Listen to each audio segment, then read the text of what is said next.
नमस्कार दोस्तों, स्वागत है आप सभी का आज की कक्षा में। दोस्तों, हमारा जो टॉपिक है आज वह शब्द रूप का ही टॉपिक है।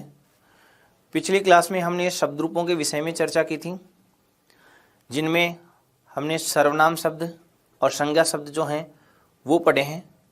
और उन सर्वनाम और संज्ञा शब्दों में अपन ने किस किस तरीके से यहाँ प्रश्नों की हम चर्चा करें हैं कि किस किस तरीके से प्रश्न आने हैं, उनकी चर्चा करेंगे। आपके सिलेबस में सर्वनाम शब्द भी है, सर्वनाम के नाम से नाम दिया हुआ है टॉपिक का, और संज्ञा शब्द रूप है तो शब्द रूप के नाम से टॉपिक दिया गया है। वैसे आपको मैं इस क्लास में फिर से ये बता देना चाहूँगा कि यहाँ जो अपना शब्द रूप का जो टॉपिक दे रखा है उसमें कारक विभक्ति का नाम भी डाला गया है, शब्द रूप का नाम भी डाला गया है, सर्वनाम का नाम भी डाला गया है। तो ऐसे आप ये समझें कि यहाँ पर जो है ये जो प्रश्न है वो इस रूप में होगा कि वाक्य जो आपके अपठित गद्यांश या अपठित जो श्लोक होगा, अपठित पद्यांश जिसकी बात करते हैं वो होगा, उसमें से शब्द उठाएगा। क्योंकि यहाँ शब्द रूप का जो प्रश्न है वो आपको गद्यांश और पद्यांश में से ही मिलना है, इसलिए हम ये कहें कि वहाँ कोई भी शब्द उठाएगा और उस शब्द में आपसे दो तरीके से प्रश्न पूछता है, या ऐसे मान लीजिए तीन तरीके से आपको प्रश्न वहाँ पूछा जाएगा। एक तो कैसे, उस शब्द रूप में जो विभक्ति आई है उस विभक्ति का आपसे मूल विभक्ति और उसका वचन पूछ सकता है। शब्द रूप जो है उसमें विभक्ति पूछ सकता है, वचन पूछ सकता है, और एक वो शब्द रूप जो दे रखा है उसमें आपसे मूल शब्द पूछ सकता है। तो मूल शब्द पूछ सकता है, उसकी विभक्ति पूछ सकता है और उसका वचन पूछ सकता है। ये तीन तरीके से आपके यहाँ प्रश्न देखने को मिलेंगे। वो पुल्लिंग का है, स्त्रीलिंग का है कि नपुंसक लिंग का है, ऐसी बातें जो है हमारा लिंग ज्ञान का जो टॉपिक होगा हम उसमें करेंगे।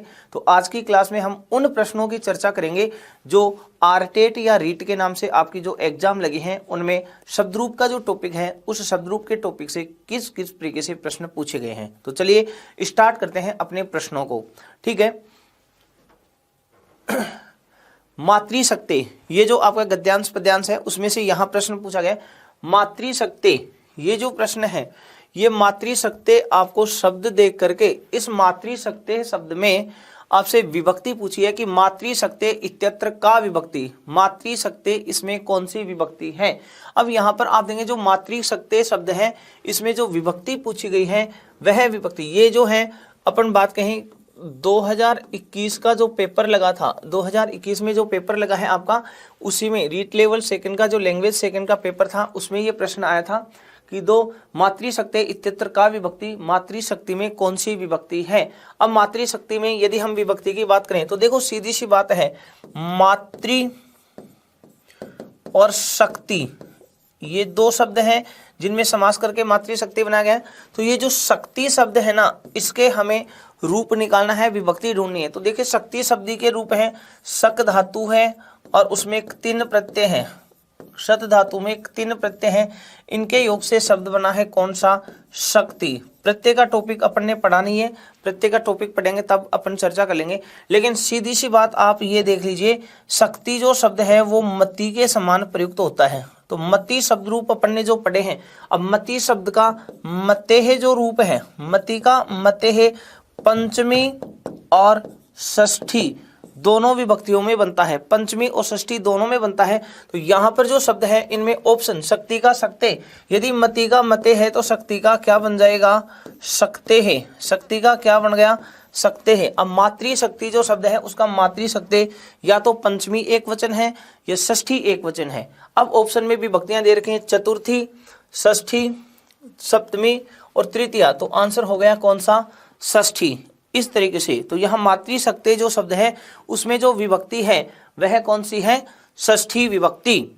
अगला प्रश्न जो है वो ये है, राजानः इत्यत्र का विभक्ति, राजानः इत्यत्र का विभक्ति, राजानः शब्द में कौन सी विभक्ति है। ये भी 2021 में आया हुआ जो री एग्जाम लगी थी आपके, जैसे नीमराना अलवर जो सेंटर है वहां पर सेकेंड लेवल के जो दोबारा जो एग्जाम लगी थी उसमें ये प्रश्न डाला गया था कि राजानः इत्यत्र का विभक्ति, 2021 में ही पूछा गया प्रश्न है। राजानः शब्द दे करके इसमें विभक्ति पूछी है, कौन सी विभक्ति है। तो देखिए शब्द रूप के टॉपिक में अपन ने राजन शब्द पढ़ा था, और राजन शब्द जो है, राजन शब्द है उसके राजा,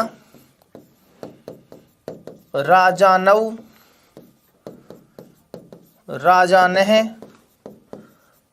प्रथमा, ये रूप चलते हैं राजन शब्द के। प्रथमा में राजा, राजानो, राजाने, यदि हम प्रथमा की बात करें तो रूप हो गए। अगर तृतीया की हम बात करते हैं तो तृतीया में रूप बनते हैं राज्ञा, राजभ्याम और राजभी, राज्ञा, राजभ्याम, राजभी। यदि द्वितीया की हम बात करें राजानम, राजानौ और राज्ञः, ऐसे रूप बनते हैं। ठीक है। अब देखिए यहां पर अपन बात करें, आपके पास शब्द था राजान है, तो प्रथमा विभक्ति के राजा, राजानो, राजान है, तो यहां रूप बना हुआ है कौन सा? राजान है। तो राजान शब्द है, उसमें विभक्ति कौन सी है? अपन कहें प्रथमा। यदि हम षष्ठी की बात करते तो षष्ठी में रूप ये बनते हैं राज्ञ है, राज्ञो, राज्ञाम, ये षष्ठी के रूप थे। तो यहां पर भी नहीं है, यहां पर भी नहीं है, यहां पर भी नहीं है। तो प्रथमा जो विभक्ति है वो राजा, राजानौ, राजान है, ये रूप बने हुए हैं। तो यहां राजान है तो प्रथमा विभक्ति में बना है। इसका मतलब आपका आंसर जो होगा वह होगा यहां कौन सा? प्रथमा विभक्ति। ठीक है, तो यहां आपका आंसर प्रथमा विभक्ति है। क्लियर?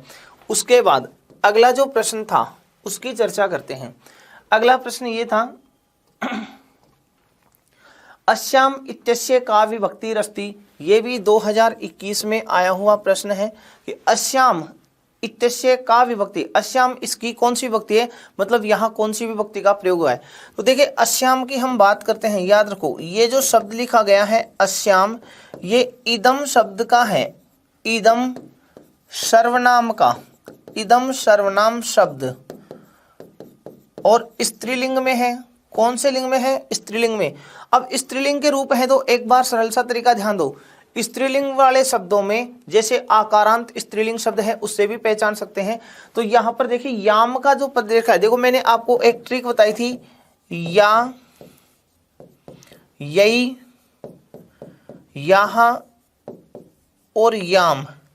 अगर ऐसे आपको मिलते हैं और यहाँ मैं जुड़ा हुआ मिलता है तो आप क्या करेंगे, या के साथ तो विभक्ति बता दो, तृतीया एक वचन, यही के साथ बता देंगे, चतुर्थी एक वचन। ये आगे भी प्रश्न आए हैं, ऐसे प्रश्न आए हुए भी हैं, आप ढूंढना।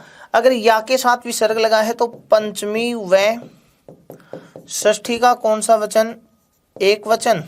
और याम आ जाए, आम नहीं याम, तो आप यहां बता देना सप्तमी का एक वचन। ये कौन से शब्दों की बात है? स्त्रीलिंग शब्दों की। अब जैसे ये ट्रिक है आपके लिए शब्द रूप को ढूंढने की। अब यहां मैं आ रहा है अकेला मैं, तो द्वितीया का कौन सा वचन बनता है? एक वचन। ये ट्रिक बताई है मैंने आपको। तो यहां देखो लास्ट में अस्याम में यहां पर क्या आ रहा है? याम आ रहा है। याम का मतलब, याम कहा आता है सप्तमी एक वचन। इसका मतलब आपका आंसर जो हो जाएगा वो होगा सप्तमी। अब देखिए सप्तमी के हम रूप की बात करें, सप्तमी के रूप की बात करें तो अस्याम, अनयो, आशु, यहां तो विभक्ति है सप्तमी। प्रथमा में रूप क्या बनते हैं? प्रथमा में इयम, इमे और इमह, ये प्रथमा में। द्वितीय में क्या होगा? इमाम, इमे,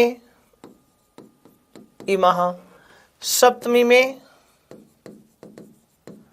अस्याम, अनयो, आशु। और षष्ठी में क्या बनते हैं? षष्ठी में बनता है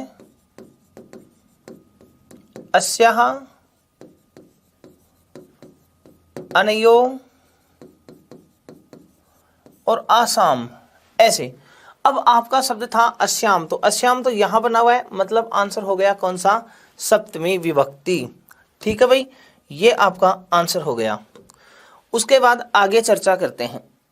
अगला प्रश्न जो है अपना, जगतः इत्यत्र का विभक्ति। जगतः में कौन सी विभक्ति है? तो देखिए शब्द रूपों में अपन ने ये पढ़ा था कि ये जो जगत शब्द है वह तकारांत नपुंसकलिंग का शब्द है, नपुंसकलिंग। ठीक है, अब जगतः की बात करते हैं। तो मैंने आपको कहा हलंत वाले जो शब्द आते हैं, हलंत वाला जो शब्द है उसमें आप क्या करेंगे, अंत्य हल वर्ण के साथ, अंत्य हल का मतलब अंतिम व्यंजन वर्ण, व्यंजन वर्ण के साथ आपको क्या जोड़ देना है। तो सुनिए, यदि व्यंजन वर्ण के साथ हम बात करें, व्यंजन वर्ण के साथ यदि आप आ जोड़ेंगे तो तृतीया एक वचन, जैसे जगता। यदि ए जोड़ दिया तो चतुर्थी का एक वचन, जैसे जगते। यदि ए मिलाकर के विसर्ग लगा दिया तो पंचमी व षष्ठी एक वचन, जैसे जगते हैं। छोटी ई की मात्रा लगा दी तो आप ऐसे समझ लेना सप्तमी का एक वचन, जैसे जगती। ठीक है, इसी प्रकार यदि आपने ओ लगा करके विसर्ग लगा दिया तो षष्ठी व सप्तमी वचन कौन सा, द्विवचन, जैसे उदाहरण के द्वारा जगतो। इसी प्रकार यदि आपने आम जोड़ दिया, आम, तो याद रखना वो षष्ठी का बहुवचन, षष्ठी का कौन सा वचन होगा, बहुवचन, जैसे कि जगताम। और यदि आपने सु जोड़ दिया, सु, तो वो समझ लीजिए सप्तमी का कौन सा वचन है, बहुवचन, जैसे जगतसु, ऐसे। ठीक है, फिर अगर भी मिल जाए तो तृतीया बहुवचन, भय मिल जाए तो चतुर्थी व पंचमी बहुवचन, और ठीक इसी प्रकार भ्याम मिल जाए आपको तो तृतीया चतुर्थी पंचमी बहुवचन। ऐसे ये ट्रिकों से आप पहचान सकते हैं। ये आपके लिए मैंने जो है वो ट्रिक बताई है, ठीक है ना, इस तरीके से आप वहां ढूंढ लेंगे। तो ये ट्रिक आपको ढूंढनी है शब्द रूपों में आसानी से, जिससे कि आपको आपके आंसर मिल जाएं। ठीक है ना भाई, इस तरीके से आप वहां ढूंढ लेंगे। क्लियर, ये अपने ट्रिक ढूंढी है। अब चलो अपने प्रश्न की ओर चलते हैं। प्रश्न ये था कि यदि जगतः शब्द आपके सामने लिखा गया है, जगतः शब्द आपके सामने लिखा गया है तो विभक्ति कौन सी होगी। तो देखिए, सप्तमी, षष्ठी, तृतीया, चतुर्थी। अब ए के साथ अगर विसर्ग आ रहा है तो जगतः है, ये शब्द है आपका। अब यहाँ जगतः में देखो पंचमी व षष्ठी का कौन सा वचन है, एक वचन। तो इन दोनों में से ऑप्शन में कौन सा है, षष्ठी। तो आपका आंसर हो गया षष्ठी, यही आपका आंसर है। ठीक है, तो सर अगर मान लो ऑप्शन में पंचमी और षष्ठी दोनों आ जाती, तो यदि पंचमी और षष्ठी दोनों आ जाती तो फिर आपको क्या करना था, ये जो जगतः शब्द जिस वाक्य से उठाया गया था, गद्यांश में जिस वाक्य से जगतः शब्द उठाया गया था, उस वाक्य का हमें अर्थ निकालना था, और उस अर्थ के आधार पर फिर पता चलेगा कारक नियम के आधार पर कि वो पंचमी का है कि षष्ठी का है।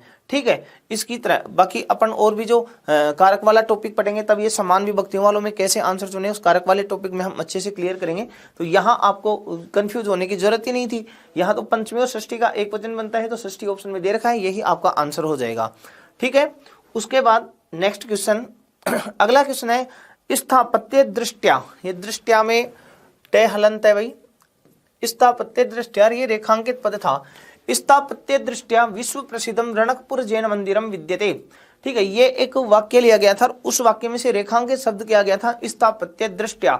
और यहाँ पर जो रेखांकित पद है उसमें आपसे वचन पूछा है, ये भी 2021 में आया हुआ प्रश्न है। रीट लेवल फर्स्ट की लैंग्वेज फर्स्ट का जो पेपर था उसमें यहाँ स्थापत्य दृष्टया जो पद दिया है उसको रेखांकित करके वचन पूछा है। यहाँ शब्द रूप विभक्ति नहीं पूछी है, उसका वचन पूछा है। अब देखिए सीधी सी बात, जैसे शब्द ये है स्थापत्य दृष्टि, मूल शब्द है स्थापत्य दृष्टि, तो ये जो दृष्टि पद है ना, ये रूप चलेंगे मत्ती की तरह, मत्ती की तरह इसके रूप चलने। अब मत्ती का बनता है मत्या, तो दृष्टि का बन गया दृष्टया। अब देखो लास्ट में क्या दिखाई दे रहा है, या, स्त्रीलिंग के शब्द देंगे तो या आता है। तो मैंने अभी आपको तृतीया का कौन सा वचन, एक वचन, तृतीया विभक्ति का एक वचन, और आपसे वचन ही पूछा है तो एक वचन, द्विवचन, बहुवचन या सर्ववचन, तो आंसर हो गया कौन सा, एक वचन। स्थापत्य दृष्टया, स्थापत्य दृष्टया, दृष्टि का, दृष्टया, तृतीया का एक वचन। ठीक है, ऐसे यहाँ वचन संबंधी प्रश्न पूछा गया था। अगला प्रश्न था वो भी 2021 का ही प्रश्न है, ये भी 2021 में पूछा गया प्रश्न है आपसे, और प्रश्न था सभायाम इत्यत्र का विभक्ति सभायाम शब्द में कौन सी है। अब देखिए मूल शब्द जो ये आपने सभायाम शब्द जो पढ़ा, मैं आपको बता देना चाहूंगा कि यहाँ जो शब्द है मूल शब्द वह कौन सा है, सभा। अब इसके रूप जो है वो रमा की तरह ही चलने, सभा के शब्द भी रमा की तरह। अब रमा का रमायाम, लता का लतायाम, सभा का सभायाम। इसका मतलब मैंने अभी आपको जो ट्रिक बताई थी उसमें ढूंढो, याम जो है वो कहाँ जुड़ता है, याम जुड़ता है सप्तमी एक वचन, याम कहाँ जुड़ता है, सप्तमी एक वचन में। देखिए अभी जो अपन ने जो ट्रिक पढ़ी थी उसमें देखो, यहाँ मैंने बताया था याम जो जुड़ा हुआ है वो कहाँ जुड़ता है, सप्तमी का एक वचन। अब यहाँ पर सप्तमी एक वचन है तो सेम टू सेम जो प्रश्न था आपका वो यही था, वहां था अपन का अश्याम, यहाँ आ गया सभायाम, याम आ गया सप्तमी का एक वचन। अब ऑप्शन था यहाँ कौन सी विभक्ति है, विभक्ति पूछा है तो विभक्ति हो गई कौन सी, सप्तमी। ठीक है ना, इस रूप से। अगर द्वितीय में हम बात करते तो सभाम, सभे, सभा। षष्ठी की बात करते तो सभायाः, सभयोः और सभा नाम। ये अगर हम चतुर्थी की बात करते हैं तो चतुर्थी में ये होता सभायै, सभाभ्याम, सभाभ्य। और यदि हम सप्तमी की बात करते हैं तो सप्तमी में जो आपका आंसर है वो ये होगा सभायाम, सभयो, सभासु। अब प्रश्न था सभायाम, सभायाम जो दिया गया है उसमें विभक्ति, तो सभायाम देखो कहां पर आ रहा है, सप्तमी में। तो चाहे आप विभक्तियों से उत्तर निकाल लीजिए या आपने जो ट्रिक पढ़ी है उन ट्रिकों से उत्तर निकाल लीजिए, प्रश्न तो सही होना है। जैसे याम, स्त्रीलिंग के शब्दों में याम मिलेगा, इसका मतलब वो सप्तमी का एक वचन होगा, तो सभायाम में याम आया है, आपका आंसर हो गया सप्तमी एक वचन। क्लियर। अगला प्रश्न जो कि 2021 में ही पूछा गया प्रश्न है ये भी, और प्रश्न है आत्मनः पवित्रार्थम, आत्मनः पवित्रार्थ स्नानम कुर्वन्ति रेखांकिते पदे विभक्तिरस्ति। आत्मनः ये शब्द दिया था रेखांकित, इसमें विभक्ति पूछी थी। अब देखो आत्मनः की विभक्ति की हम बात करें तो सुनिए, मैंने यहाँ शब्द आपको ये बताया था कि जो मूल शब्द है वो कौन सा है, आत्मन। मूल शब्द कौन सा है, आत्मन। नकारांत, नकारांत पुल्लिंग शब्द है ये नकारांत पुल्लिंग शब्द है। अब हलंत वाला शब्द आ गया, हलंत आया है, जिसे हलंत में आपने ये ट्रिक पढ़ी थी, ए मिलाकर के विसर्ग लगाएंगे तो पंचमी व षष्ठी एक वचन, पंचमी षष्ठी एक वचन। और यदि पुल्लिंग शब्द हो, पुल्लिंग शब्द में द्वितीया बहुवचन भी, इसका मतलब आत्मनः जो अपने पास शब्द आ गया आत्मन, इसमें विसर्ग लगाएंगे, आत्मन शब्द जो है इसमें विसर्ग लगा दिया तो ये शब्द आपका 3 जगह बनेगा। पंचमी षष्ठी एक वचन, पंचमी एक वचन, षष्ठी एक वचन, द्वितीया बहुवचन। ये 3 है इसके आंसर।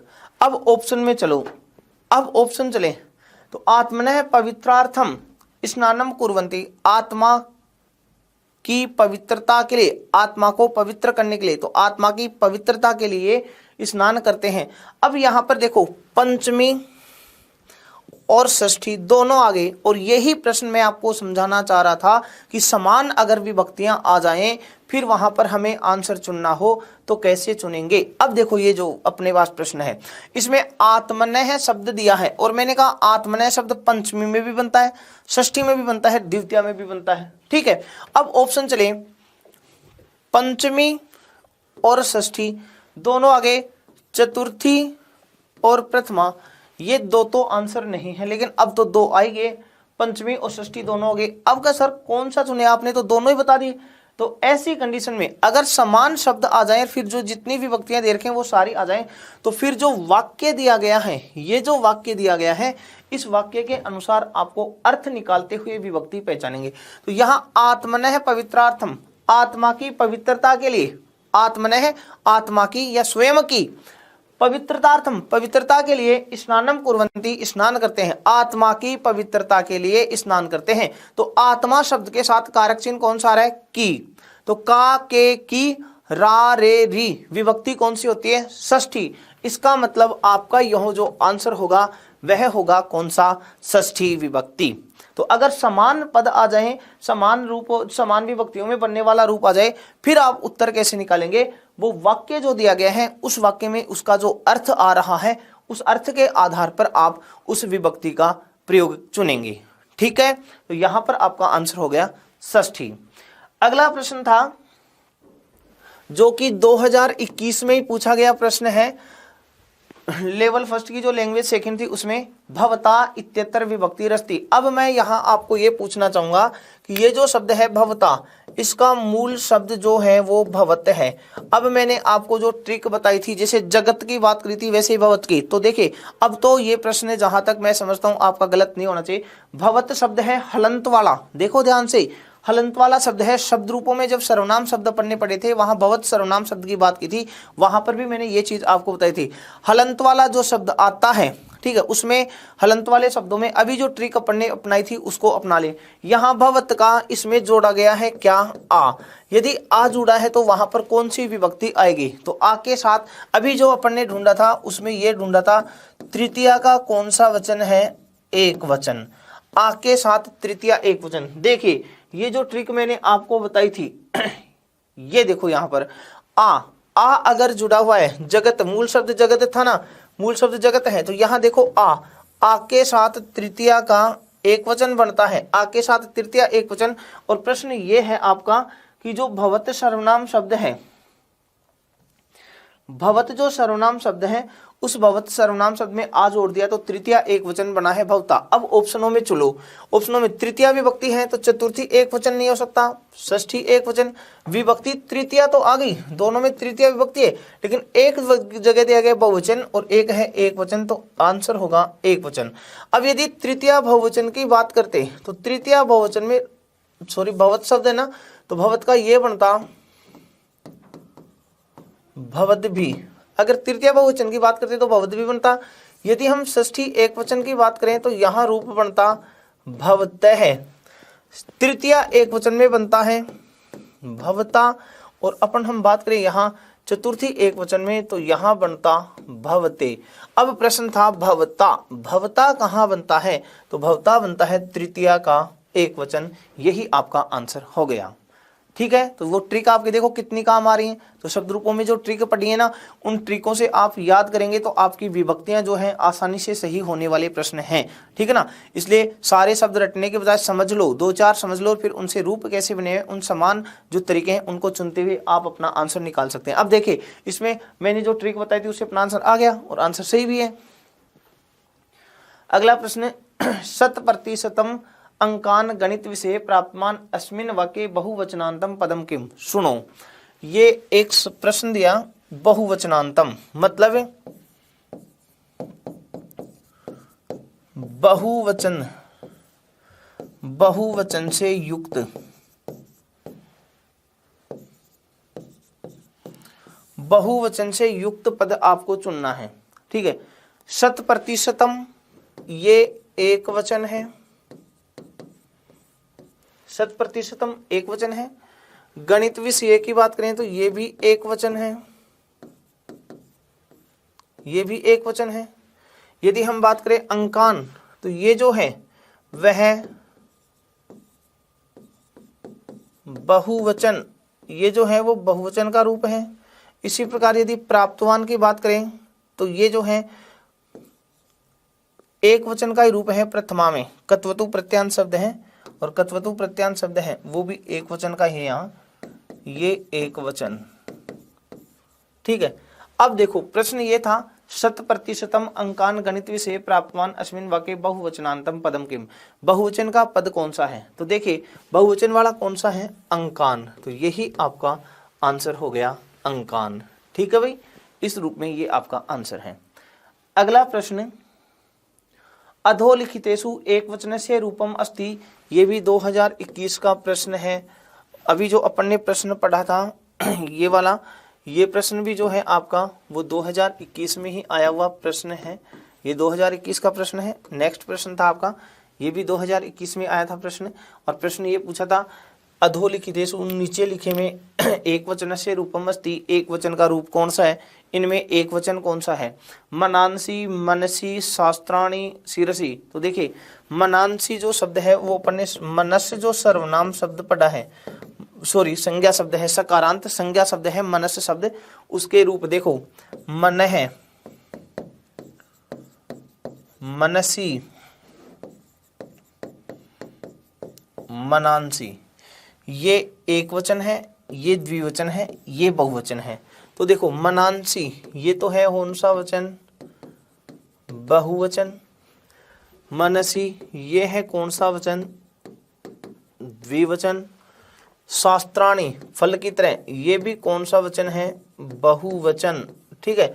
अब यहाँ शिरसी जो पद लिखा है इसमें मूल शब्द है कौन सा, शीरस, मूल शब्द कौन सा है, शीरस, ठीक है। अब शीरस में देखो लास्ट में हलंत वाला है, तो छोटी ई की मात्रा जोड़ते ही सप्तमी का कौन सा वचन, एक वचन। ये जो ट्रिक निकाली थी उससे ढूंढ लीजिए। शीरस शब्द में छोटी ई जोड़ दिया तो शीरसी बन गया, तो ये हो गया सप्तमी। सप्तमी का कौन सा वचन, एक वचन, ये सप्तमी एक वचन है। और प्रश्न भी यही पूछा था कि निम्न में से एक वचन का रूप कौन सा है, तो एक वचन वाला आपका जो आंसर हो गया वह हो गया शिरसी, ठीक है। इस रूप में यहाँ रूप होंगे। ये मन है कौन सा वचन है भाई, ये एक वचन है, ये द्विवचन है, और ये जो है वह कौन सा वचन, बहुवचन। विभक्ति कौन सी, प्रथमा व द्वितीया, प्रथमा व द्वितीया के साथ बना है ये, ठीक है ना। इस तरीके से यहाँ शास्त्राणी, शस्त्राणी जो पद है वो फलम फले फलानी, शस्त्रम शस्त्रे शस्त्राणी, तो ये भी प्रथमा या द्वितीया का बहुवचन के रूप में आया है, तो यहाँ आपका आंसर होगा शिरसी, ठीक है। नेक्स्ट क्वेश्चन था ये 2017 में आया हुआ प्रश्न है आपका, युद्धाय इत्यत्र का विभक्ति। युद्धाय शब्द में विभक्ति पूछी है, तो मूल शब्द जो है वो मूल शब्द है कौन सा, युद्ध। मूल शब्द युद्ध है, तो राम का रामाय, फल का फलाय, तो युद्ध का युद्धाय, ये जो शब्द है युद्धाय, इसमें विभक्ति हो गई कौन सी, चतुर्थी। अगर पंचमी की हम बात करते हैं तो युद्धात, चतुर्थी में युद्धाय, तृतीया में युद्धेन और द्वितीय में युद्धम, ये रूप बनते एक वचन के। ठीक है, अब प्रश्न आपके दे रखा है कौन सा, युद्धाय, तो युद्धाय में विभक्ति कौन सी है, चतुर्थी। युद्धाय में विभक्ति कौन सी है, चतुर्थी। उसके बाद आगे तदह प्रायशः जनानाम मनसि इत्यत्र बहुवचनांतम पदम किम, ये भी 2017 का प्रश्न है। और यहाँ पर ये पूछा कि बहुवचनांतम पद, बहुवचन से युक्त शब्द कौन सा है। तो देखिए तदा और प्रायशः, ये तो प्राय यहाँ किस रूप में है, अव्यय के रूप में। जनानाम, ये जन शब्द का षष्ठी बहुवचन है। ठीक है, चलो ऑप्शनों में दे रखा है वहीं से अपन सुन ले। मनसी, मनस, उसका सप्तमी एक वचन। जनानाम शब्द है जन, वह षष्ठी का बहुवचन। इसी प्रकार प्रायशः और तदा, ये दो हैं अव्यय पद, ये अव्यय पद हैं। ठीक है, अब आपसे पूछा बहुवचन से युक्त शब्द, तो षष्ठी बहुवचन के उदाहरण है जनानाम, जो पद दिया गया है वही आपका आंसर हो जाएगा। ठीक, अगला प्रश्न था पार्थिवेन इत्यत्र का विभक्ति, 2017 में आया हुआ प्रश्न है। रीट की जो एग्जाम लगी थी उसमें पार्थिवेन इत्यत्र का विभक्ति, पार्थिव शब्द में कौन सा विभक्ति है। तो देखिए अपन मूल शब्द जो है वो ये है यहाँ पार्थिव, मूल शब्द है कौन सा, पार्थिव। अब राम का रामेण, बालक का बालकेन, तो पार्थिव का पार्थिवेन। तो पार्थिवेन शब्द में विभक्ति कौन सी हो गई, तृतीया। ठीक है ना, यहाँ तृतीया विभक्ति होगी। उसके बाद अगला प्रश्न है ज्ञानेन इत्यस्मिन् पदे का विभक्ति, ये भी 2017 का प्रश्न है। अगर पार्थिवेन में तृतीया है तो ज्ञानेन जो शब्द है उसमें भी विभक्ति कौन सी होगी, तृतीया। ठीक है, अगला जो प्रश्न था वो ये था वर्तमनि इत्यस्य मूल शब्द है अस्ति। देखो ये जो प्रश्न 17 में आया हुआ है उसको ध्यान से समझना, क्या पूछा है वर्तमनि शब्द दे करके फिर यहाँ मूल शब्द पूछा था। तो देखिए मूल शब्द ये जो है वो अपने पास ये है वर्तमन, ये मूल शब्द है वर्तमन। अब यहाँ पर हलंत वाला शब्द है, इसमें छोटी ई जोड़ करके शब्द बना गया है वर्तनी। तो वर्तमन जो मूल शब्द है वो हो जाएगा वर्तमनी, वर्तमन से। ठीक है ना, हलंत वाले में छोटी ई जोड़ करके सप्तमी का एक वचन बनाया गया है। उसके बाद आगे वाला महिभुजो इति पदे का विभक्ति, महिभुज शब्द में कौन सी विभक्ति है। तो यहाँ पर एक गद्यांश आया था आपके, ये जो 2017 का आया हुआ प्रश्न है, यहाँ एक गद्यांश आया था और उस गद्यांश में शब्द लिखा हुआ था महिभुजो विक्रमांकस्य, महिभुजो विक्रमांकस्य, ये इस रूप में वाक्य था पूरा। महिभुजो विक्रमांकस्य जो वाक्य था उसमें ये तो है विशेषण पद और ये है विशेष्य पद, विशेषण और विशेष्य। तो याद रखें विशेषण और विशेष्य में लिंग विभक्ति वचन है वो समान बाजे गए हैं, लिंग विभक्ति वचन समान होंगे। तो अगर यहाँ षष्ठी विभक्ति का एक वचन है, अगर ये षष्ठी का एक वचन अगर दिया गया है तो याद रखें महिभुजय शब्द है वो भी फिर षष्ठी विभक्ति का कौन सा वचन माना जाएगा, एक वचन। षष्ठी विभक्ति का कौन सा वचन, एक वचन। तो महिभुजो शब्द है उसमें विभक्ति, तो विभक्ति आंसर हो गया कौन सा, षष्ठी। ये विशेषण विशेष्य के रूप में था, इस आधार पर आपको विभक्ति का चयन करना था। ठीक है, अगला प्रश्न जो है वो तीर्थ यात्रायै इत्यस्य का विभक्ति, 2015 का प्रश्न था और तीर्थ यात्रायै शब्द दे करके उसमें विभक्ति पूछी है। आप देखो मूल शब्द जो है वो तीर्थ यात्रा, मतलब लास्ट वाला शब्द सुन लीजिए कौन सा है, यात्रा है। तो यात्रा के अंत में आ गया, स्त्रीलिंग का शब्द है। स्त्रीलिंग शब्दों में जहां यई का प्रयोग होता है, स्त्रीलिंग शब्दों में जहां यई आता है वहां विभक्ति होती है चतुर्थी और वचन होता है कौन सा, एक वचन। अभी जो ट्रिक निकाली थी ना, या, यई, यहाँ, याम, यो, ऐसे, उनसे पहचान लीजिए। तो यई के साथ चतुर्थी एक वचन, तो तीर्थ यात्रा यई, इसमें यई आ गया तो यई से पहचान लीजिए चतुर्थी विभक्ति एक वचन, आंसर हो जाएगा चतुर्थी। ठीक है, नेक्स्ट जो क्वेश्चन था वो ये था 2015 का नदी नदादि भी इत्यत्र का विभक्ति। तो देखिए यहाँ पर लास्ट में एक वर्ण पूछे भी, आदि भी, ठीक है। मत्ती का मती भी, हरि का हरि भी, आदि का आदि भी। तो जहां आपको भी दिखाई दे, सुनना, जहां आपको भी दिखाई दे, इसका मतलब समझ लीजिए वो तृतीया का कौन सा वचन आया है, बहुवचन है। भी के साथ तृतीया बहुवचन और भय के साथ यदि आपको भय दिखाई दे तो वहां समझना चतुर्थी व पंचमी का कौन सा वचन है, बहुवचन। ऐसे तो यहाँ पर भी आ रहा है तो तृतीया बहुवचन, तृतीया बहुवचन की बात करेंगे तो आंसर ये। यदि षष्ठी बहुवचन की बात, षष्ठी बहुवचन में नाम या नाम, अगर षष्ठी बहुवचन है तो उसके लास्ट में नाम या नाम, संज्ञा शब्दों में तो, और हलंत वाले शब्द स्वरांत शब्दों में तो नाम या नाम, और हलंत वाले शब्द हैं तो आम जुड़ जाता है, ठीक है ना।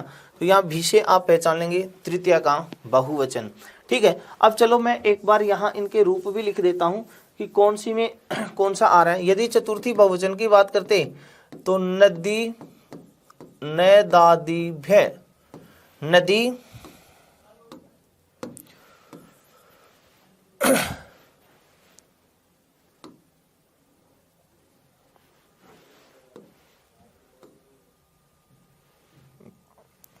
अपन ये बात करें यहाँ तो ये हो जाएगा नदी न दादी भी, सॉरी भय है ना,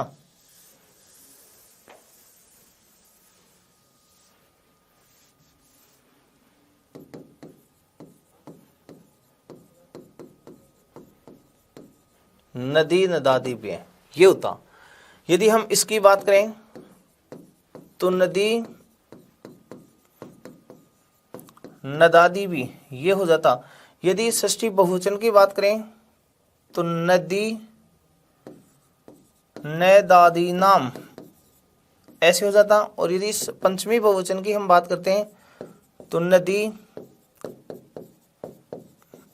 नदादी ब्या ये होता। तो भय से तो आप पहचान करेंगे चतुर्थी और पंचमी के बहुवचन, नाम या नाम से पहचान हो जाएगी षष्ठी बहुवचन की, भी से पहचान होगी तृतीया बहुवचन की। तो यहाँ जो भी आया है उसका मतलब तृतीया का कौन सा वचन है, ये बहुवचन है। इस तरीके से आप वहाँ आंसर निकालेंगे, ठीक है। अगला जो प्रश्न है वो यह है गुरुनाम इत्यत्र का विभक्ति रस्ति, 2015 का प्रश्न था और प्रश्न है गुरुनाम का विभक्ति। तो देखो गुरु शब्द है, गुरु शब्द है और इसमें नाम या नाम, संज्ञा स्वरांत जो शब्द होते हैं उसमें नाम या नाम मिल जाए, मतलब आप ये समझ लें षष्ठी का कौन सा वचन है वो बहुवचन है, नाम या नाम के साथ षष्ठी का बहुवचन। अब देखो यहाँ पर गुरु नाम ये दे रखा है तो नाम या नाम, तो सप्तमी एक वचन में तो रूप बनता है इसका गुरु। यदि षष्ठी एक वचन की बात करें तो रूप बनता है गुरो हो। फिर षष्ठी बहुवचन में रूप बनता है गुरुनाम और तृतीया बहुवचन में रूप बनता है यहाँ गुरु भी, ठीक है, गुरु भी। अब देखो यहाँ पर ये जो अपन ने लिखा तो ऐसी कंडीशन में गुरुनाम जो शब्द है वो कहाँ आया है, षष्ठी का बहुवचन। तो आंसर हो जाएगा षष्ठी बहुवचनम। अगला प्रश्न था यशः इत्यत्र का विभक्ति, 2015 का आया हुआ प्रश्न है रीट का। और यशः यहाँ पर विभक्ति पूछी गई है कि यशः शब्द में कौन सी विभक्ति है। तो देखिए मूल शब्द की हम बात करें तो मूल शब्द ये है इसका यशस, और यशस शब्द के जब रूप हम लिखते हैं तो यशः यशसी यशांसी। याद करो शब्द रूपों में अपन ने एक शब्द पढ़ा था मनस शब्द, तपस शब्द। तो मनस का क्या बनाया था, मनः मनसी मनांसी, तपह तपसी तपांसी। वैसे ही यशः यशसी यशांसी विभक्ति है यहाँ पर प्रथमा और द्वितीया, प्रथमा द्वितीया दोनों ही हैं। अब ऑप्शनों में चलो, ऑप्शनों में क्या दे रखा है, प्रथमा, तो आंसर हो गया आपका आंसर प्रथमा ही। यदि हम पंचमी की बात करते, यदि पंचमी की हम बात करते तो ये रूप ऐसे बनता यश से है। यदि सप्तमी की बात करते हैं तो रूप बनता यशसी, क्या रूप बनता, यशसी, यशसी बनता। यदि षष्ठी की हम बात करें तो षष्ठी में भी वही रूप बनता यशस है, ऐसे बनता। और प्रथमा में बना हुआ है यश है, प्रथमा में क्या बना है, यश है। और यश है शब्द है वो कौन सी बना, प्रथमा में। तो आंसर भी आपका हो जाएगा कौन सा, प्रथमा। ऐसे रूप बनता, ठीक है। अगला प्रश्न था बालक शब्द से तृतीय एकवचने, तृतीय एकवचने, तृतीया धन एकवचने, ये 2011 में आया हुआ प्रश्न है। उसके बाद तो देखो 15 और 17 और 21 की बात करते हैं। रीट 2015, 2017, 2021 जो एग्जाम लगी है उनमें तो जो शब्द रूप का प्रश्न है वो जो गद्यांश और पद्यांश दे रखे हैं उनमें से आए थे। लेकिन आरटेट 2011 और 2012 की हम बात करते हैं तो वहां जो प्रश्न आए थे वो मूल शब्द दे करके फिर विभक्ति वचन आदि पूछे गए थे। अब यदि अभी अपन बात करें जैसे रीट लेवल सेकंड जो है रिजेक्ट हुआ है तो अपन बात करते हैं कि सामान्यतः अगर पैटर्न पहले वाला ही रखते हैं तो आप इस तरीके से भी प्रश्न आपको यहाँ देखने को मिल सकते हैं। ठीक है, तो बालक शब्द का तृतीय एकवचन ये आरटेट 2011 में पूछा हुआ प्रश्न है। बालकेन, बालकेन, बालकई, बालका भी। तो देखिए एक बात, बालक शब्द है राम शब्द की तरह रूप चलेगा तो राम का बनता है रामेण, तो बालक का बालके न के बालकेन। अब ये न या न जो था इनका यदि अपन ने जो प्रयोग पढ़ा था तो सीधा सा आपने ये कहा था री रे और से, री रे से मिल जाए तो उनमें न होगा, बाकी के अंदर न हो जाएगा। अब बालकेन में री रे से नहीं है, इसका मतलब न का प्रयोग होगा तो आंसर हो जाएगा बालकेन, आपका आंसर 3 नंबर। ठीक है, एक वचन पूछा है एक वचन में तो एक वचन में बालकेन बनेगा। अगला प्रश्न था लता शब्द से सप्तमी बहुवचने रूपम, ये भी 2011 में आया हुआ प्रश्न है। लता शब्द का सप्तमी बहुवचन पूछा है। अब लता शब्द का सप्तमी बहुवचन तो जहां पर आपको सु या सु दिखाई दे इसका मतलब वो सप्तमी कौन सा वचन है, बहुवचन। सु या सु सप्तमी बहुवचन। तब अपन ने ये पढ़ा था ए या आ मिल जाए तब तो आपको मिलेगा दंतेश है, और ए या आ से भिन्न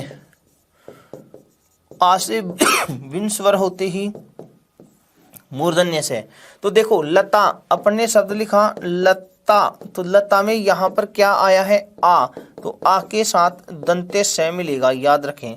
लता में आ आया है तो आ के साथ दंतेश है। अब आ के साथ दंतेश से वाला करेंगे तो आपका आंसर होगा लतासु, न की लतासु।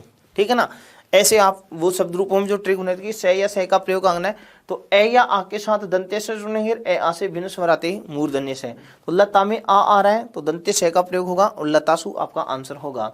अगला प्रश्न है हरि शब्द से द्वितीय विभक्ति बहुवचने, हरि शब्द का द्वितीय विभक्ति बहुवचन 2011 का प्रश्न है। सुनो, यदि हरि शब्द का द्वितीय बहुवचन करते हैं तो हरि में हरि हरीन ये है, हरिम हरि हरीन, तो द्वितीय बहुवचन में क्या आ रहा है हरीन, तो हरीन की हम बात करेंगे तो यहाँ आंसर हो जाएगा डी। ये हरिन सी भी आए हैं। तो सुनो एक बात, अगर स्वरांत शब्द है, स्वरांत शब्द और वह हो कौन सा पुल्लिंग का, तो अंत्य स्वर का दीर्घ प्लस न, अंत्य स्वर का दीर्घ करके न जोड़ दो। न कौन सा जोड़ेंगे, हलंत वाला, ध्यान रखें। अंत्य स्वर का दीर्घ करके न जोड़ देना, इसका मतलब वो जो होना है वह विभक्ति हो जाएगी द्वितीय बहुवचन। ठीक है, और अंत्य स्वर का दीर्घ प्लस नाम या नाम, तब समझ लेना वो षष्ठी बहुवचन। ठीक है, अब आपके पास पता था हरि शब्द का द्वितीय बहुवचन, तो द्वितीय बहुवचन जो है उसमें अंत्य स्वर का दीर्घ, तो हरि का दीर्घ, ये जो अपने शब्द लिखा है हरि, इसका पहले दीर्घ कर दो हरि, और फिर आगे क्या जोड़ना है न, तो न जोड़ दीजिए, ये बन गया। अब देखो ऐसा शब्द तो यही दे रखा है तो आंसर यही हो गया। स्वर शेंत होने वाला शब्द होना चाहिए, ये ध्यान रखें आप। फिर तो लास्ट वाला जो स्वर है उसका दीर्घ कर दो और फिर दीर्घ के बाद में न जोड़ दो, ऐसे। उसके बाद आगे बात करें, मुनि शब्द से षष्ठी बहुवचने रूपम। अभी देखो, अभी जो ट्रिक बताई थी उससे आप आसानी से उत्तर निकालिए। पहले तो कर दो दीर्घ, तो दीर्घ करेंगे तो दीर्घ तो एक यहाँ है और एक यहाँ है, दोनों में से कौन है। फिर क्या करेंगे, न जोड़ दिया तो द्वितीय बहुवचन, नाम या नाम जोड़ दिया तो षष्ठी का बहुवचन, तो आपके पास आंसर हो गया मुन्नी नाम, ये आपका आंसर हो जाएगा। ट्रिक जो है उससे उत्तर निकल गया। अगला जो प्रश्न था वो 2011 का ही प्रश्न है और प्रश्न है गुर्वे इति रूपम अस्ति। गुर्वे यहाँ कौन सा रूप है, गुर्वे में कौन सा रूप है। फिर चतुर्थी एक वचन, पंचमी एक वचन, षष्ठी एक वचन और तृतीया एक वचन। तो देखिए गुरु जो शब्द है गुरु, अब चतुर्थी एक वचन की हम बात करें तो रूप बनेगा गुर्वे। पंचमी एक वचन की बात करते हैं तो रूप बनता है गुरोहो। षष्ठी एक वचन की बात करेंगे तो रूप बनेगा गुरोहो और तृतीया एक वचन की हम बात करते हैं रूप बनता है गुरुणा। ये है। अब हरि शब्द जैसे बनाया था ना, तो हरि शब्द के समान आप गुरु शब्द बना सकते हैं। शब्द रूपों में अपन ने इनकी ट्रिक्स निकाली थी। ई की जगह उ, ये की जगह वे और फिर ए की जगह ओ, ये तो अपन ने निकाला था ना। तो देख लीजिए यहाँ पर हर ये आता है तो वह कर दो गुरवे। तो गुरवे शब्द जो है वो कौन से में बनता है, चतुर्थी एक वचन में, और प्रश्न में भी गुरवे दे रखा है तो आंसर हो गया चतुर्थी एक वचन। ठीक है। नेक्स्ट क्वेश्चन जो कि 2011 में पूछा गया प्रश्न था, नदी शब्द का द्वितीय विभक्ति बहुवचन। तो देखिए जैसे पुल्लिंग शब्दों की बात की थी वैसे स्त्रीलिंग शब्दों की बात करो। शब्द है अपने पास कौन सा, स्वरांत। स्वरांत शब्द, तो स्वरांत शब्द तो वही तरीका निकालिए, अंत्यस्वर। अंत्यस्वर का दीर्घ प्लस विसर्ग, अंत्यस्वर का दीर्घ प्लस विसर्ग, याद रख लो, विभक्ति द्वितीय बहुवचन। अंत्यस्वर का दीर्घ करके विसर्ग लगा दीजिए और अंत्यस्वर का दीर्घ प्लस नाम या नाम, तब विभक्ति षष्ठी बहुवचन। ये पुल्लिंग और स्त्रीलिंग में नियम है। पुल्लिंग में तो दीर्घ करके न जोड़ रहे थे, द्वितीय बहुवचन में स्त्रीलिंग में विसर्ग कर दो। अब ये जो नदी है तो नदी का दीर्घ करो, तो दीर्घ तो हो गया ये वाला। अब स्त्रीलिंग शब्द है तो विसर्ग लगा दो और पुल्लिंग शब्द है तो न। तो नदी शब्द तो जो है ना वो नदी, ये शब्द तो स्त्रीलिंग का है, तो स्त्रीलिंग वाले शब्दों में तो विसर्ग आएगा और पुल्लिंग वाले जो शब्द हैं उसमें न आ जाएगा। तो न तो पुल्लिंग होता तो आता, ये तो स्त्रीलिंग शब्द है तो विसर्ग लगा दो, आंसर हो गया अपना नदी, नदी ही। तो नदी शब्द का द्वितीय विभक्ति बहुवचन, द्वितीय विभक्ति बहुवचन पूछा है तो वह होगा नदी ही। देखिए नद्या जो शब्द है यहाँ तृतीय एक वचन, कैसे, लास्ट में देखो या, नद्या में या आ गया और या की पहचान अपन ने स्त्रीलिंग शब्दों में तृतीय से करके। नदीन जो है वो अशुद्ध पद है और नद्य है जो है उसकी हम बात करें तो ये जो है प्रथमा बहुवचन, प्रथमा बहुवचन है। नदी, नद्यौ, नद्य है, ऐसे। तो आपका आंसर था द्वितीय बहुवचन में नदी ही।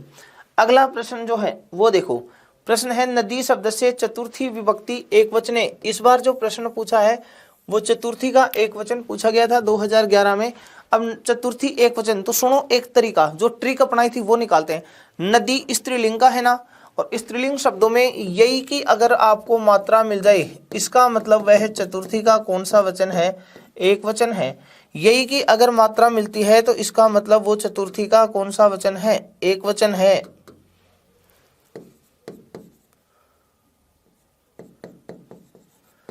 चतुर्थी एक वचन, ठीक है ना। ये इस रूप में यहां आपको आंसर देखने को मिलेंगे, यही के साथ चतुर्थी एक वचन। अब देखो यही आपके यहां आया है नद्य, इनको अलग अलग ऐसे लिख दें, नद और यही अलग अलग लिखे तो ऐसे, तो यही मिल गया, इसका मतलब चतुर्थी का एक वचन। फिर नदीम क्या है, ये तो है द्वितीय एक वचन, नद्या तृतीय एक वचन, नद्याम सप्तमी एक वचन और ये चतुर्थी एक वचन। तो आपका आंसर नद्य था, चतुर्थी एक वचन हो गया। ठीक है, नेक्स्ट क्वेश्चन की ओर बढ़ते हैं। पितृ शब्द से द्वितीय बहुवचने, बहुत अच्छा प्रश्न है। अभी मैंने आपको ट्रिक बताई थी उससे निकाल लीजिए। पितृ शब्द जो अपन ने लिखा है, ये जो शब्द है अपने पास पितृ, ये रीकारांत कौन सा है, ये पुल्लिंग है। और मैंने अभी आपको एक तरीका बताया था, अगर स्वर से अंत हो रहा शब्द है और द्वितीय बहुवचन पूछता है तो दीर्घ स्वर करके न जोड़ दो, षष्ठी बहुवचन पूछता है तो दीर्घ स्वर करके नाम या नाम जोड़ दो। सेम कंडीशन स्त्रीलिंग में अपना लीजिए। स्त्रीलिंग में द्वितीय बहुवचन में न के स्थान पर विसर्ग लग जाएगा और षष्ठी बहुवचन में तो नाम या नाम ही रहना है। ठीक है, अब देखो री आया है तो री का दीर्घ करो तो दीर्घ तो यहीं पर हुआ है, तो आंसर यही हो गया अपना पितृन। ठीक है, ये अशुद्ध पद है, ये तो अशुद्ध पद है। पितरम जो है वह द्वितीय का एक वचन है। यदि पितु की हम बात करें, पंचमी व षष्ठी एक वचन है, और पितृन जो है वह द्वितीय का कौन सा वचन है, बहुवचन है। और पितृन का द्वितीय बहुवचन ही है, आपसे पूछा गया है तो द्वितीय बहुवचन में आंसर हो जाएगा पितृन। अगला प्रश्न, पितृ शब्द से षष्ठी बहुवचन। देखो कितना इजी प्रश्न आया है, वो 2011 का पूछा, पितृ शब्द का षष्ठी बहुवचन पूछा है। षष्ठी बहुवचन वही तरीका अपना लीजिए जो अपन ने थोड़ी देर पहले अपनाया था। क्या, स्वर का दीर्घ फिर नाम या नाम, स्वर का दीर्घ नाम या नाम। तो स्वर का दीर्घ, तो दीर्घ तो एक तो यहाँ है और दीर्घ एक यहाँ है, इसका मतलब पितृसु और पितृनाम, ये तो गलत हो गए। फिर अब के सर ये तो दोनों आगे, नाम और नाम दोनों आगे, तो फिर क्या करेंगे, तो फिर जो तरीका अपनाया था री रे या से, इनके साथ में क्या करना है, नाम करना है, और इनके अलावा आ जाए तो नाम। तो देखो इसमें री का प्रयोग दे रखा है, इसका मतलब नाम वाला आंसर आपका सही हो जाएगा, पितृनाम, ये आंसर होगा। री रे से के साथ नाम या नाम, मतलब री रे से के साथ आप किसका प्रयोग करना है, ण का प्रयोग करना है। री रे से के साथ ण का प्रयोग करेंगे, से शब्दों में न का। अब देखो री आ गया तो नाम की जगह नाम हो जाएगा, तो आंसर हो जाएगा आपका 4 नंबर। नेक्स्ट क्वेश्चन था, राजसु शब्द से मूल शब्द है अस्ति। 2015 का आया हुआ प्रश्न है। राजसु शब्द का मूल शब्द है राजा, राज, राजन, राजस। तो राजसु शब्द जो है ना, तो वो राजन शब्द है। राजन का सप्तमी बहुवचन, राजन शब्द का सप्तमी बहुवचन जो है वह बनता है राजसु। क्या बनता है, राजसु। अब राजसु बन गया तो आपका आंसर कौन सा हो जाएगा, राजन। ये इसका आंसर है, मूल शब्द ये है। उसके बाद अगला प्रश्न है, राज्ञाम इत्यत्र का विभक्ति। जो 2015 में पूछा गया प्रश्न है कि राज्ञाम में कौन सी विभक्ति है। अब राज्ञाम में यदि हम बात करें सप्तमी बहुवचन की, तो सप्तमी बहुवचन में शब्द बनता है कौन सा, राजसु। यदि षष्ठी बहुवचन की हम बात करते हैं तो षष्ठी बहुवचन में शब्द बनता है राज्ञाम। यदि पंचमी बहुवचन की हम बात करते हैं तो यहाँ शब्द बनता है राजव्य, जो कि अपने शब्द रूपों में भी पढ़ा है। और चतुर्थी बहुवचन की हम बात करते हैं तो यहाँ भी शब्द बनता है राजव्य। ठीक है, अब प्रश्न था राज्ञाम। राज्ञाम जो शब्द है यहाँ विभक्ति कौन सी है, तो राज्ञाम में देखिए राज्ञाम कौन सी में है, षष्ठी का बहुवचन, ये आपका आंसर होगा। अगला प्रश्न जो है वो है, दिशि इत्यस्मिन् पदे का विभक्ति किम वचनञ्च। दिशि पद में कौन सी विभक्ति है। तो देखिए मूल शब्द जो है वो अपन बात करें दिश, या अपन ऐसे कहें दिश का ही बनता है, फिर क्या दिक। तो मूल शब्द जो दिश है जिसका अर्थ होता है दिशा, तो इसमें भी हलंत वाला शब्द है। और हलंत वाले शब्द की हम बात करते हैं तो छोटी ई की मात्रा लगाते सप्तमी एक वचन, तो छोटी ई की मात्रा लगाएंगे तो आंसर हो गया सप्तमी एक वचन। ये 2015 का प्रश्न था। उसके बाद अगला प्रश्न जो कि 2015 में पूछा गया था, और वह जगतः इत्यत्र का विभक्ति। अब देखिए जगतः का है वो प्रश्न 2021 में रिपीट हुआ था, ध्यान रखना। तो ये 2015 में आया हुआ प्रश्न है, वो 2021 में भी रिपीट हुआ है जगतः। तो वही तरीका अपने पास, शब्द था कौन सा, जगत। हलंत वाला शब्द है और हलंत वाले शब्द में ए मिलाकर के विसर्ग लगा दीजिए। पंचमी षष्ठी का एक वचन जो पढ़ा है, तो पंचमी षष्ठी एक वचन, तो आंसर हो गया कौन सा, षष्ठी। ये आपका आंसर है। उसके बाद आगे तत् शब्द से पुल्लिंगे सप्तमी एक वचने। 2011 का प्रश्न है, पूछा है तत् शब्द जो है उसका पुल्लिंग सप्तमी एक वचन। तो देखिए तत् जो सर्वनाम शब्द है इसका हम पुल्लिंग में अगर रूप पढ़ें, तो मैंने आपको सर्वनाम शब्दों में ये पढ़ा था, पुल्लिंग में इसके रूप कैसे चलते हैं। सप्तमी की हम बात करें तो तस्मिन, तयोः, और तेसु ऐसे चलते हैं, ये पुल्लिंग के रूप हैं, तस्मिन तयो तेसु। अब आपसे रूपा पूछा कौन सा है, एक वचन, तो एक वचन में क्या बना है, तस्मिन। अब क्या ऑप्शन में तस्मिन है क्या, जी हाँ ऑप्शन में तस्मिन है, तो आपका आंसर ये। तस्याम की बात करते हैं तो ये स्त्रीलिंग में है, तद का सप्तमी एक वचन। तस्य की हम बात करते हैं तो पुल्लिंग और नपुंसक लिंग षष्ठी एक वचन।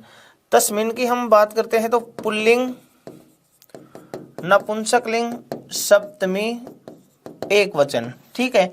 इसी प्रकार तस्मयी की हम बात करें तो पुल्लिंग और नपुंसक लिंग चतुर्थी एक वचन, ऐसे हैं।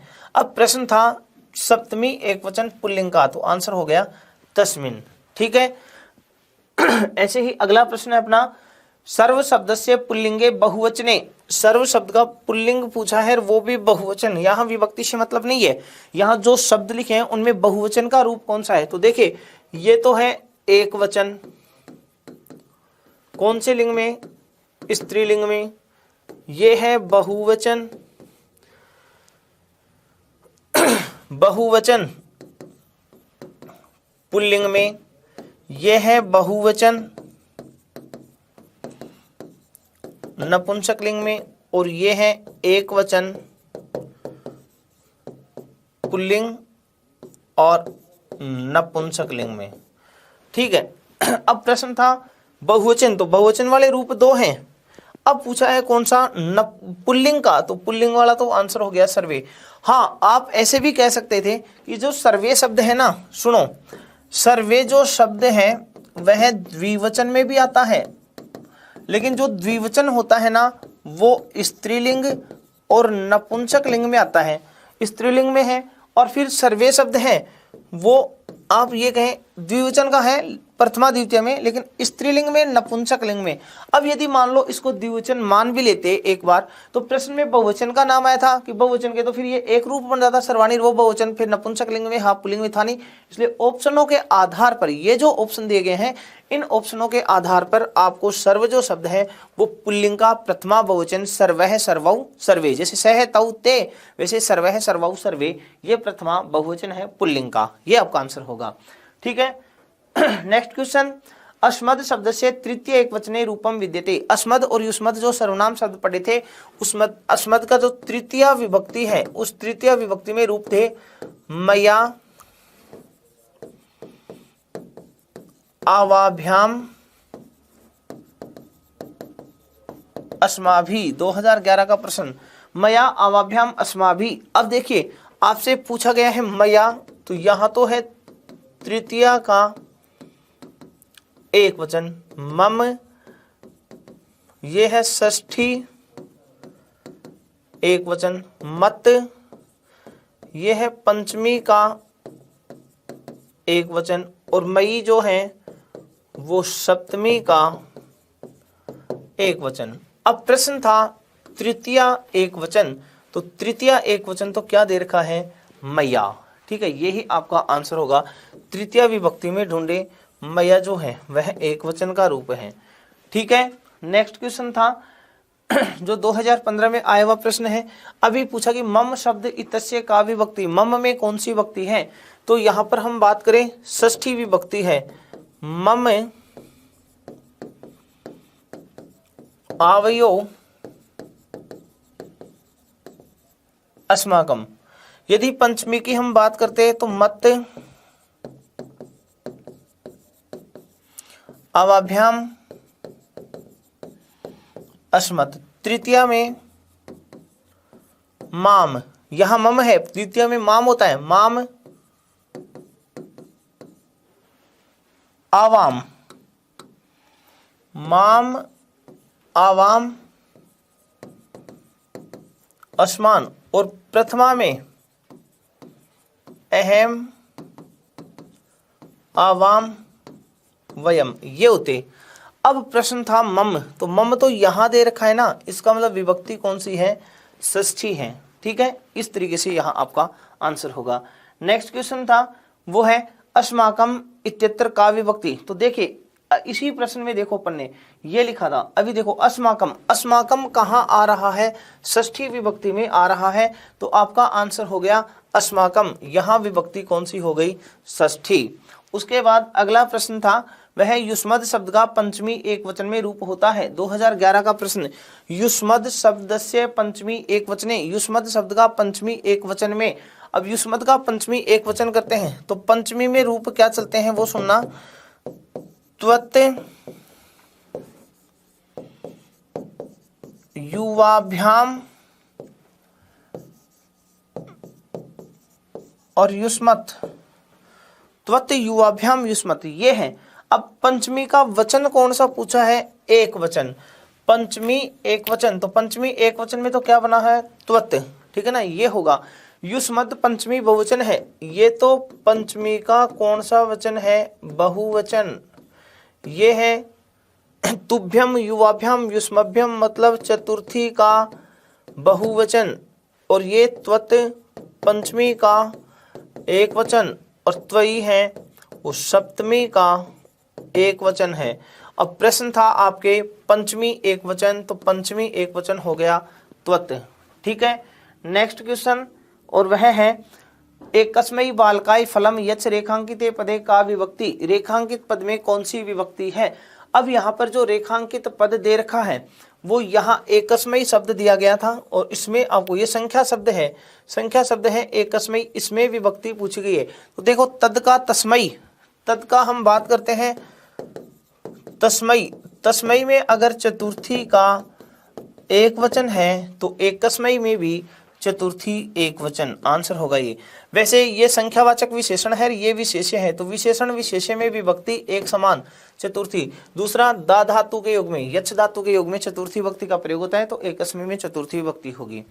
उसके बाद आगे चर्चा करते हैं त्रिशब्द से स्त्रीलिंगे प्रथमा विभक्ति बहुवचने। यदि त्रिशब्द की स्त्रीलिंग में हम बात करते हैं तो स्त्रीलिंग में संख्या शब्द जो तीन है, तो आप याद रखें संख्या शब्द एक हमेशा एक वचन में प्रयुक्त होता है, संख्या शब्द दो हमेशा द्विवचन में होता है, और दो से आगे की जो संख्या है वो बहुवचन में प्रयुक्त होती हैं। तो संख्या जो तीन है वो बहुवचन में होगी, और बहुवचन में हम बात करेंगे तो तीसरा है इस रूप में होगा। अगर पुल्लिंग में हम बात करते हैं तो त्रय है, ऐसे समझ लो, इसको समझा दूं। पुल्लिंग,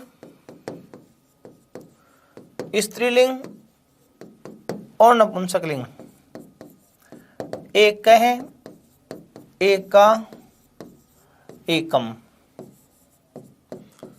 द्वौ, द्वे, द्वे, त्रयः, तिस्रः, त्रीणि, चत्वारः,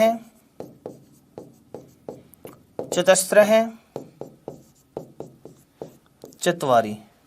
फिर आगे के समान, ये तो संख्या शब्द कितनी है, एक, ये संख्या शब्द है द्वि, ये संख्या शब्द है त्रि, और ये संख्या शब्द है चतुर, मतलब एक, दो, तीन और ये चार, ये संख्या शब्द हैं, और वे इस रूप में लिखे जाते हैं। अब आपके पास था कौन सा, स्त्रीलिंग का प्रथमा विभक्ति बहुवचन, तो स्त्रीलिंग प्रथमा विभक्ति बहुवचन, और संख्या शब्द कौन सा है, तीन, तो आपका आंसर होगा स्त्रीलिंग में ये लिखा हुआ तीसरा है, तो आंसर हो जाएगा कौन सा, तीसरा है, ये होगा अपने पास। ये नपुंसकलिंग में है त्रीणि, त्रयः पुल्लिंग में है, त्रिवी जो पद है त्रिवी वो पुल्लिंग और नपुंसकलिंग, ध्यान से सुना, त्रिवी पुल्लिंग और नपुंसकलिंग का तृतीय बहुवचन है त्रिवी, और आपको स्त्रीलिंग का पूछा था तो आंसर हो जाएगा तीसरा है, ठीक है। इसी प्रकार लास्ट क्वेश्चन था वेदासंति, ये संख्या शब्द है जो 2011 में आया हुआ है, यहाँ पर विशेषण विशेष्य के रूप में भी आप मान सकते हैं। अब यहाँ पर चत्वारी, चतस्र, चत्रः, चत्वारि, अब देखो यहाँ पर ये तो नपुंसकलिंग है, ये स्त्रीलिंग है, ये पुल्लिंग है, और ये पुल्लिंग तो है लेकिन द्वितीय का बहुवचन है। अब आपका जो प्रश्न था वेदाः, वेदाः शब्द है जो वेद शब्द है, इसका पुल्लिंग है प्रथमा बहुवचन, ठीक है। इसका मतलब पुल्लिंग का रूप आपको चुनना है, तो पुल्लिंग वाला रूप तो कौन सा है यहाँ, चत्वारः है, तो आंसर हो गया अपना कौन सा, चत्वारः है, ये इस रूप में। तो ये आपके जो विभिन्न एग्जाम लगे हैं आरटेट और रीट के माध्यम से, रीट के नाम से, तो उनमें शब्द रूप का टॉपिक जो है उसमें से किस किस तरीके से प्रश्न पूछे गए हैं इस क्लास में हमने उनकी चर्चा की है। तो इस आधार पर आपके शब्द रूप के प्रश्न पूछे जाने हैं। ठीक है, तो अगले जो क्लास होगी उसमें उपस्थित होंगे हम अगले टॉपिक के साथ। जय हिंद, जय भारत।